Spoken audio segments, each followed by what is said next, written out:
Hello, everyone, and welcome to today's webinar titled Lyophilization-Changing the Game for Molecular Diagnostics. My name is Michelle Ashton, and I'll be your moderator for today's event. Today's educational web seminar is brought to you by LabRoots and sponsored by Thermo Fisher Scientific. To learn more, visit thermofisher.com. Let's get started. Before we begin, I would like to remind everyone that this event is interactive. We encourage you to participate by submitting as many questions as you want at any time you want during the presentation. If you have trouble seeing or hearing the presentation, please click on the support tab found at the top right of the presentation window, or report your problem by clicking on the Ask a Question box located on the far left of your screen. This presentation is educational and thus offers continuing education credits. Please click on the Continuing Education Credits tab located at the top right of the presentation window and follow the process to obtain your credits. I now present today's speaker, Jerome Cabeau, Senior Business Development Manager, Licensing and Commercial Supply at Thermo Fisher Scientific. To learn more about our speaker, please visit the Speaker tab at the top of your screen. Jerome, you now begin your presentation. Welcome. So, ladies and gentlemen, welcome. We are here today to talk about the lyophilization and how we can change the game for molecular diagnostic. My name is Jerome Cabeau, working for Thermo Fisher Scientific as a Senior Business Development Manager, Licensing and Commercial Supply. The agenda of the discussion today is going to be first an introduction to lyophilization, then some consideration about the enzyme selection and the process development of the lyophilization, and finally, how we can help as a company. Let's start with the introduction to the lyophilization. In short, to explain what is lyophilization, it is a process of freeze-drying a product. So the product is in solution, is going to be totally frozen, then placed into a vacuum, and the ice is going to be removed through the sublimation. Sublimation is the main piece of the process of lyophilization. This is going to allow you to have, of course, a product more stable at room temperature, but also is going to keep all the different characteristic of your biological material intact in the process. Here you can see the different phases of a product. You have the solid, of course, liquid and gas. Sublimation, as I said, is the main piece in the freeze-drying process. And this is when a solid go into a gas phase without passing through the liquid step.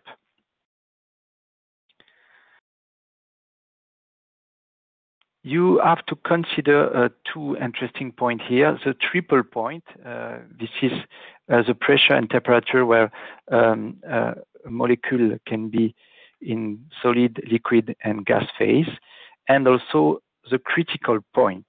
This critical point is when your product have a maximum temperature after what is going to start to melt or collapse. This is going to be quite important in the other step for the lyophilization. If we go back in time, lyophilization is not that new. In fact, South American people in the ends try to preserve potatoes in 1250 before Christ. Then it was really developed by a French guy, Arsène d'Arsonval, at the beginning of the 19th century. He was trying, in fact, to remove water at low temperature for distillation. So it was really when we discovered the lyophilization process. Then during World War II, we used this process to have stable products like blood plasma and penicillin. Of course, it was really important during the Second War. A little bit later, we use it to lyophilize coffee and also to lyophilize foods for Apollo mission and also for military.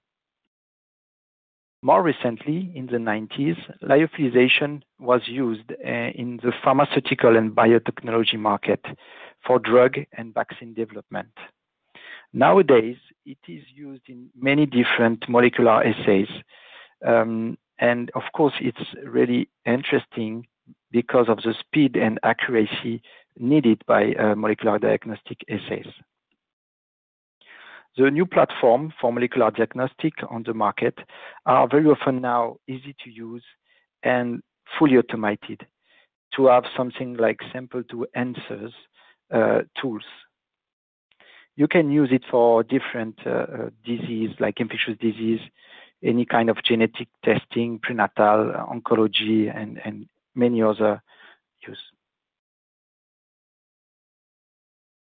The main benefits of the lyophilization is, first of all, the ease of use.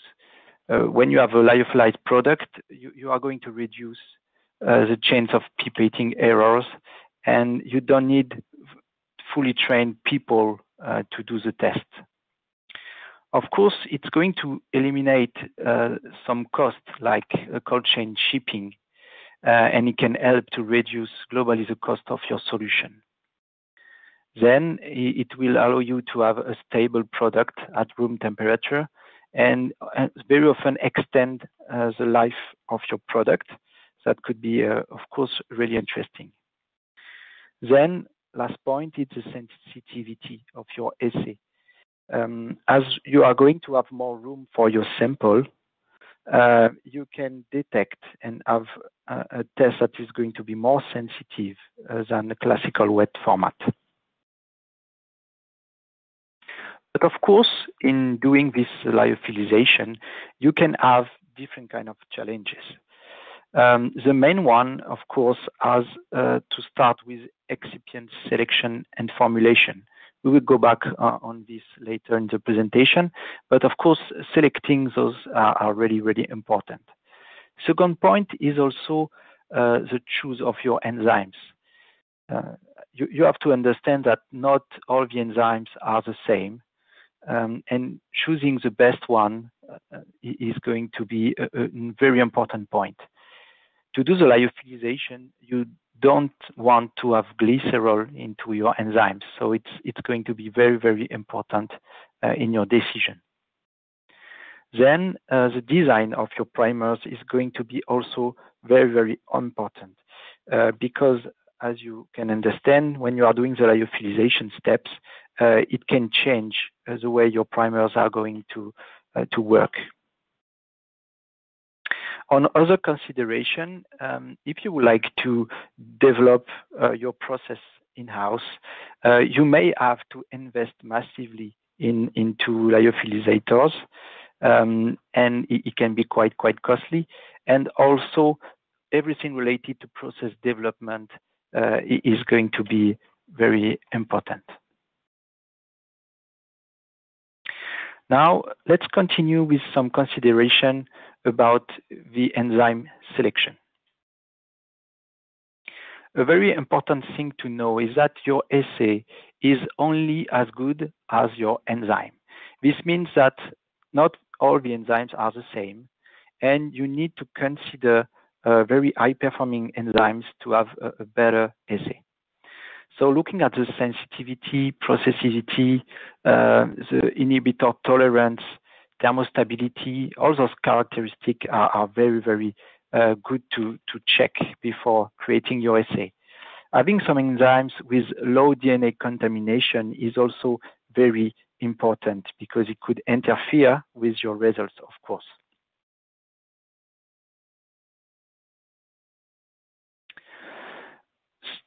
To now available on the market, you can find some Lyo-ready enzymes that are here to help you in your molecular assay development.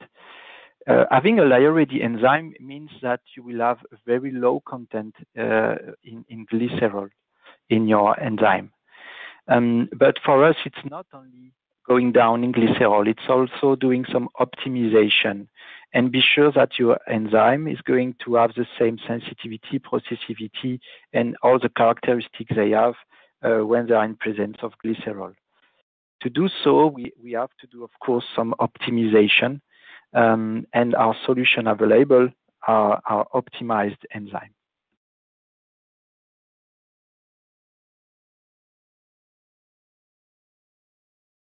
So the different enzymes available now, you have to check 3 main points if you like to have an IVD kit that is going to be CE marked or validated by the FDA. So the 3 main pieces of that are going to look at the performance of the enzyme, and again, it's looking at inhibitor tolerance, thermostability, processivity, specificity, and low residual DNA contamination. Then it's going to look at the consistency, having specific QC tests to be sure that you have consistent results with your enzymes. And finally, the quality used to make your enzyme. You will need some level of certification to have those included in your final assay. We have a long list of Lyo-ready enzymes available today. I'm not going into details into that, but we have different reverse transcriptase available, some isothermal enzymes also, then Taq DNA polymerase and DNA polymerase with proofreading activities. Here we would like to show some results of different tests using a couple of enzymes. One enzyme is the superscript RT as a reverse transcriptase, and the second one is the platinum-2 Taq DNA polymerase. So we created a one-step RT-qPCR mix with those 2 enzymes, and we tested into a duplex detection of parainfluenza and coronavirus. As you can see here, we have very often better results in terms of amplification efficiency, but also in sensitivity in doing different kind of dilution for those tests. Performing the same kind of test with human mRNA is going to provide the same kind of results. We have the best amplification and also the best sensitivity in comparison to other available products.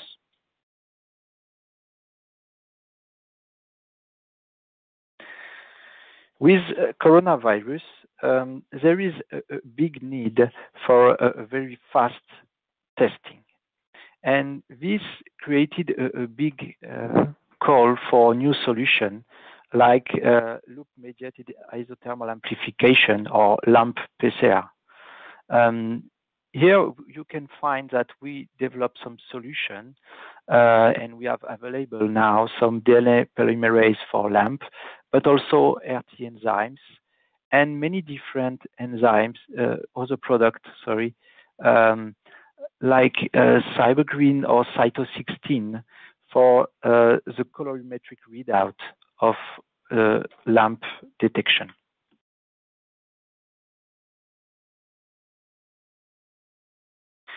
If you don't want to develop yourself a solution using different enzymes, you can also go directly for master mixes, Lyo-ready. We developed internally 2 different TaqMan Iyo-ready master mixes, one to work on DNA on the left here, and one one-step solution to work on RNA. The 2 products are working on multiplex. They are compatible with fast cycling. They are using a specific AmpliTaq that is fast activating, and they are provided in a 5x format.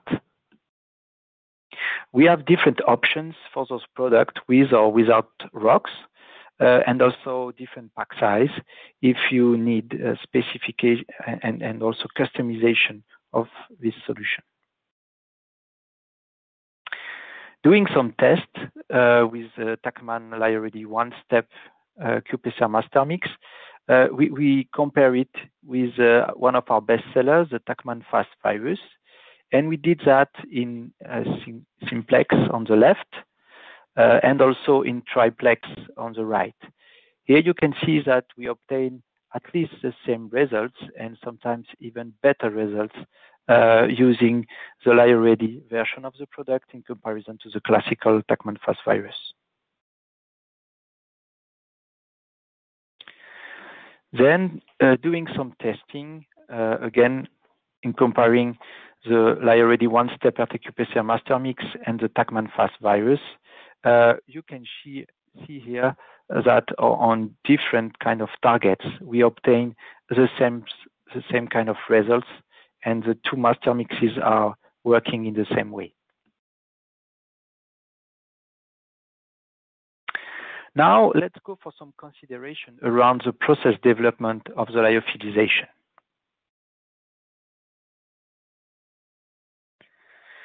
So the first stage, when you are doing your lyophilization, it's going to be the freezing.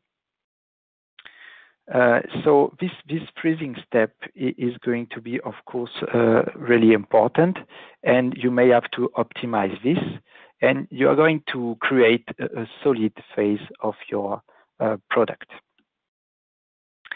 Then, secondly, you are going to create a specific vacuum, and then you are going to increase the temperature, and you are going to do this very slowly, of course, to create this sublimation we discussed in the first part of this presentation. Doing so, you will do what we call the primary drying, and you will have left only 5 or 10% of water into your assay. Then you will go for a secondary drying, where you are going really to do the desorption and eliminate any strong water bonds into your material, and you will finish with only 1 or 2% of water in your assay. Here I will show you a video. This is a freeze-dry microscopy video that is going to show the transition of a lyophilized product from liquid to frozen, then finally to dry state.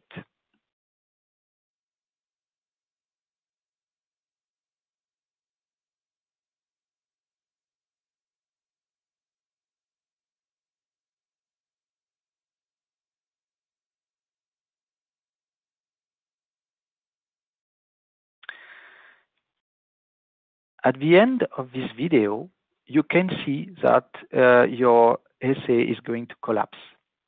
This is how you are going to determine, in fact, your collapse temperature. When you are doing, for real, your lyophilization process, of course, you don't want to reach this collapse temperature and stay beyond that.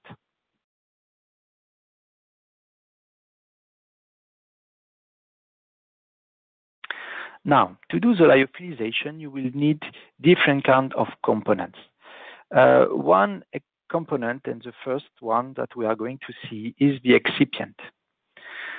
Excipients are here to stabilize your biomolecule and also add bulk to your lyophilized product. So those ones are really important. You have, in fact, two different kinds of excipients.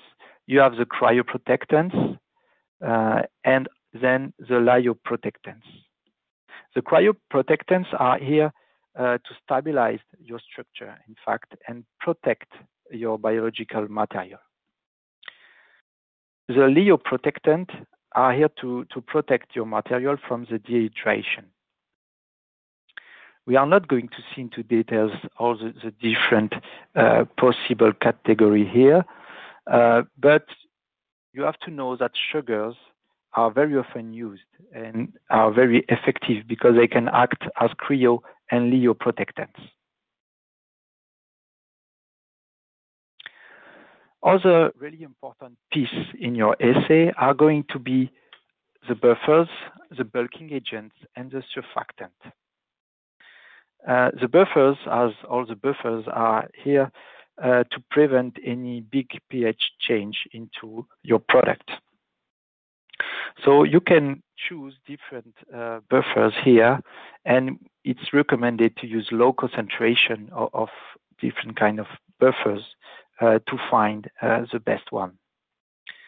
The bulking agent here, you are going to add that, of course, to support the structure of your biomolecule. Typically here, you can use different kind of disaccharides, and it's going, as we said, to help you have the correct shape and structure of your biomolecule. Finally, the surfactants are going to reduce the absorption and aggregation of your biomolecule, and we have some example here, very classical products. Now, regarding the infrastructure you will need to do that, to do the lyophilization, you may consider in buying a different kind of lyophilizer. You can go for a small scale product or instrument, and this will allow you to do maybe 100 vials or plate at a time. They are small, they are consuming some energy, of course, but there is nothing to do with the large scale lyophilizer.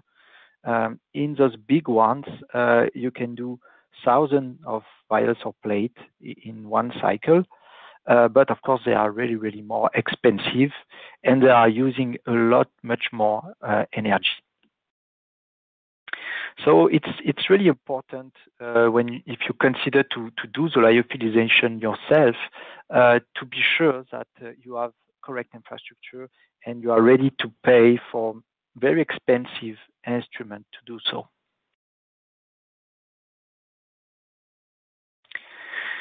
When you have your lyophilized product, it's going to be very important to check the humidity. Humidity is going to be your enemy here. So to do that, you will have to think about the package you are going to use. Maybe have this silica gel desiccants to have a correct level of humidity. But also, if you have a single-use product, using a vacuuming product as a package, it can be a good solution. If you would like to use your product multiple times and have a long-term storage, of course, you will have to check the temperature, but clearly control the humidity. And you can do that with specific dry boxes.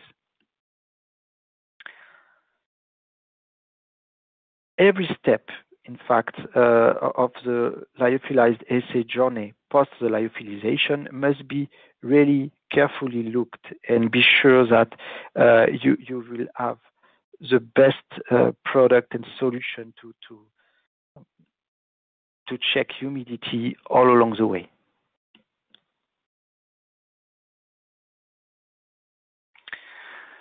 So if you go for some general lyophilization consideration, as mentioned earlier, you can think about building your own facility. Of course, this will leave you all the control of the supply chain, but of course, you will need to have a certain amount of a certain volume of manufacturing, so it makes sense for your company to build that. Another option is to outsource to a third party the lyophilization. You can find on the market different kind of CDMOs that are experts in lyophilization, and they can help you in doing this process. But of course, it's going to add a step in your supply chain and add a specific vendor to that. Finally, you can also partner with your reagent vendor, just like us. We can nowadays supply lyophilized product, lyophilized assays, directly in 96 well plate or strip tubes. And of course, it's much more convenient because you only have one vendor to do all the different steps here. No matter what you are going to choose, we are here and we are happy to help you. And this is the last part of my presentation, how we can help you. If you consider the path from concept to market for a specific assay, you can have the four main pillars that are R&D, of course, verification and validation, then the manufacturing, and finally the commercial launch. We can offer all along this path different solutions. It can be enzymes, it can be instruments, sample preparation solution, different kind of controls. We have all of this available in our portfolio. But specifically, if you look at the R&D and verification validation steps, we can do customization and optimization of our solution for you, so you have the appropriate product in your hand. If we look at the manufacturing and commercial launch, here we can add some specific services like a fill and finish, kitting and packaging, lyophilization, as we saw, and also specific private label. If you have to look at the different steps to convert a wet assay into a lyophilized format, there are three different steps. The first one is, of course, to test your assay with Lyo-ready enzymes. This will allow you to confirm that your assay is working with Lyo-ready enzymes or master mixes. And maybe you will have to optimize a little bit the assay at this stage. Next step, it's going to do a pilot scale manufacturing. So here you are going to confirm that your lyophilized assay is performing as expected, and it will allow you to lock down the formulation, all the different specifications, and determine the correct test and QC testing of your assay. Finally, the last step is going to be the analytical validation. Here you are going to do a real production scale manufacturing, and you can confirm with these steps that everything is working as you would like, and be sure that the test is as good as you expected to go on the market.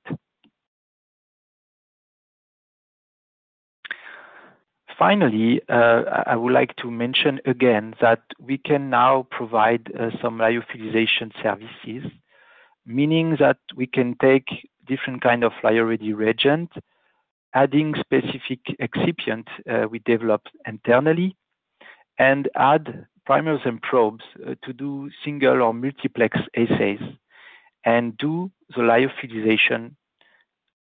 You will then receive directly strips, tubes, or plates, as you want, with your assay ready to be sold on the market. And this will end my presentation. I'm happy now to take some questions. Thank you, Jerome, for your informative presentation. We will now start the Q&A portion of the webinar. If you have a question you'd like to ask, please do so now. Just click on the Ask a Question box located on the far left of your screen, and we'll answer as many questions as we have time for. All right, let's go ahead and get started. Your first question is, I have developed an infectious disease qPCR assay and want to move this assay to lyophilized format. How much optimization is needed to swap out my hot start Taq polymerase with your Lyo-ready enzymes? Okay, so this is a great question, but I don't have an easy answer. So it's really going to depend on which hot start Taq polymerase you already have. If you are using, as an example, the Thermo Fisher Scientific hot start Taq DNA polymerase, like platinum Taq, then we already have a Lyo-ready format, and this will not require a lot of optimization to do this transition in your assay. However, if you are using a non-Thermo Fisher Scientific hot start Taq polymerase, then switching will require some optimization. I would start, of course, this optimization with the classical protocol we can give you with our Lyo-ready enzymes, and then trying to modify it a little bit to have better performance.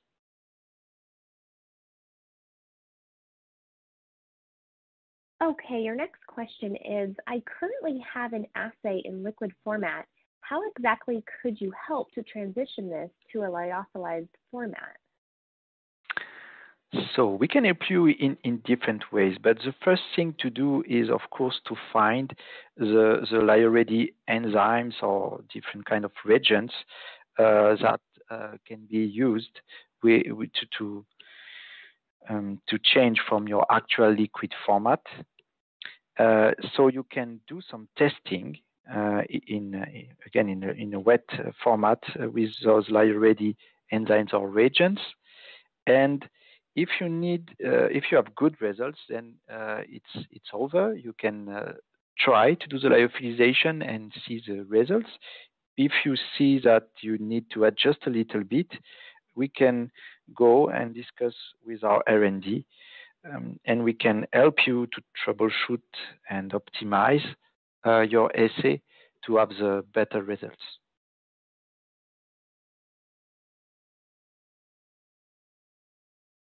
Thank you, Jerome. Okay, and we have time for one more question. This user says, thank you for your presentation. I am starting to develop a lyophilized master mix. Do you recommend that I start with your Lyo-ready reagents for the assay or conventional enzymes from your catalog, then switch to Lyo-ready reagents?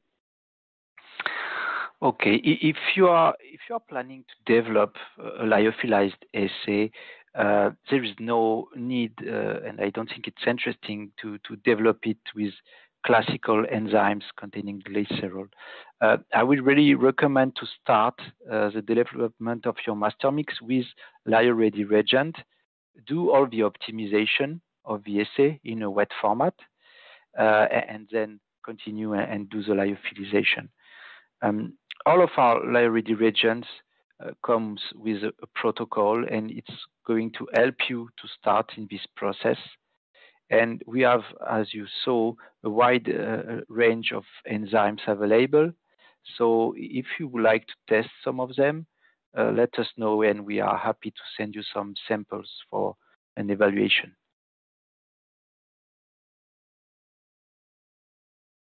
Thank you, Jerome. Do you have any final comments for our audience before we go today?